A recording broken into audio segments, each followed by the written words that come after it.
How to maintain a high-quality and reliable schedule. The 10 best practices associated with a high-quality and reliable schedule are as follows. 1. Scope of works.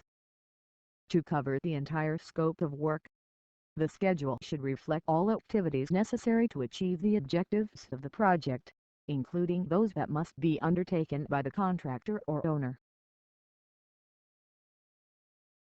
2. Sequencing.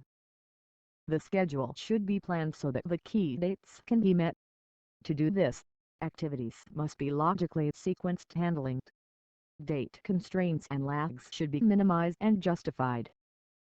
This helps ensure that the interdependence of activities, monitor work and measure progress. 3. Resource assignments. The schedule should reflect the resources, labor, materials, equipment, needed to do the work, whether they will be available when needed, and any constraints on funding or time. 4. Reliable activities duration. The schedule should realistically reflect how long each activity will take. Historical data and assumptions used for cost estimating should be used. Durations should be reasonably short and meaningful and should allow for discrete progress measurement. 5. Horizontally and vertically traceable. The schedule should be horizontally traceable. Verify that activities are arranged in the right order for achieving aggregated outcomes. The schedule should also be vertically traceable. That is, data are consistent between different levels of a schedule.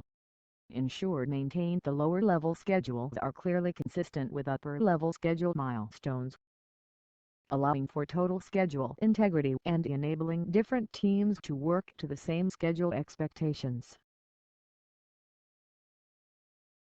6. Valid critical path. The schedule should identify the critical path. Establishing a valid critical path is necessary for examining the effects of any activities slipping along this path. The program's critical path determines the program's earliest completion date and focuses the project management's attention on the activities that will lead to the project's success. 7. Reasonable total float. The schedule should identify reasonable total float or SLAMP.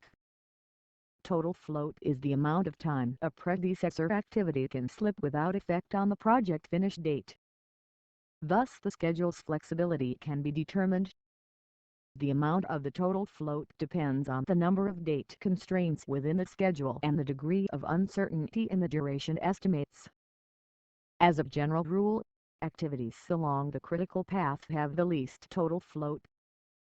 Unreasonably high total float on an activity indicates that schedule logic might be missing or invalid. 8. Identify risks. A schedule risk analysis starts by schedule data are incorporated into a statistical simulation to predict the level of confidence in achieving a program's completion date, to determine the contingency, or reserve of time, needed for a level of confidence, and to identify high-priority risks. Programs should include the results of the schedule risk analysis in constructing an executable baseline schedule. 9. Schedule update. Progress updates provide a realistic forecast of start and completion dates for program activities. Maintaining the integrity of the schedule logic is necessary to reflect the true status of the program. 10. Maintain baseline. The baseline schedule is the basis for managing the scope, the time period for accomplishing it, and the required resources. Program performance is measured, monitored, and reported against the baseline schedule. The schedule should be continually monitored so as to reveal when forecasted completion dates differ from baseline dates and whether schedule variances affect downstream work. A corresponding basis document explains the overall approach to the program, defines custom fields in the schedule file, details ground rules and assumptions used in developing the schedule, and justifies constraints, lags, long activity durations, and any other unique features of the schedule. If you like this video, kindly subscribe to our channel to get a notification for the next videos.